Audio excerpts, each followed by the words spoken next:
What's going on, everyone? It's your average consumer, and today I'm going to give you some insight into a day in the life with the iPhone 6 versus the iPhone 6 Plus.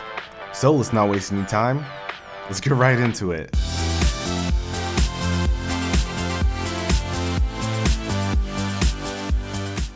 And alright guys, the first thing we're going to talk about is the overall feel in the hand and using it. And just to let you know, I do have pretty average size hands. But now when we're talking about the iPhone 6, the iPhone 6 feels very natural. You shouldn't have any issues reaching for any parts of the screen, and it should be very easy to get used to this coming from another smartphone. 4.7 inches is the sweet spot for a lot of people, and I pretty much have to agree. Now, the iPhone 6 Plus will definitely take some getting used to.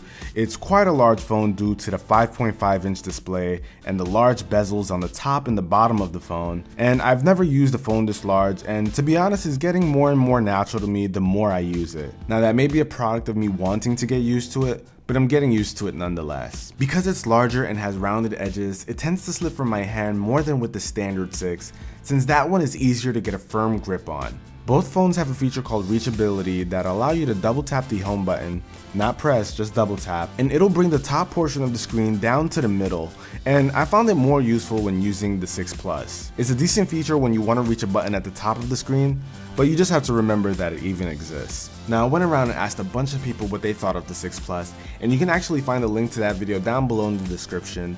But it seemed like their biggest concern was how it was going to fit in their pocket. I wear pretty average fit pants, so no skinny jeans, and I have no issues getting the 6 Plus into my pocket.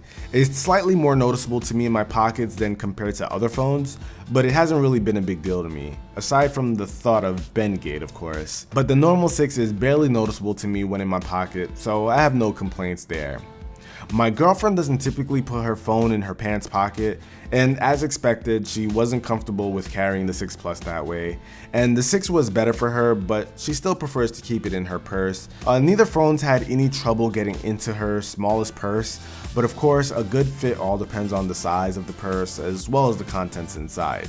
Two-handed texting is pretty comfortable on both devices. Since texting requires using the lower half of the screen, it isn't really an issue with the 6 Plus whatsoever, and I actually really enjoyed the texting experience on both the 6 and 6 Plus. One-handed use is also pretty good with the 6 and manageable with the 6 Plus. One of the bonuses that the 6 Plus has due to its larger size is the ability to have more buttons on the screen when in landscape mode. For texting, this is pretty useful since you don't have to hit multiple buttons to get access to the punctuation you're looking for. However, the special keyboard will only be found in apps that have been updated for the iPhone 6 and 6 Plus. Now, one of the biggest concerns with the 6 Plus is how odd it'll be to use it when making a phone call. Now, it's a pretty different feeling from the 6 because of how tall it is. It'll definitely take up more of your face when using it. I myself don't have a problem using the 6 Plus to talk on the phone, but my girlfriend found it to be uncomfortable and said it was pretty awkward to use.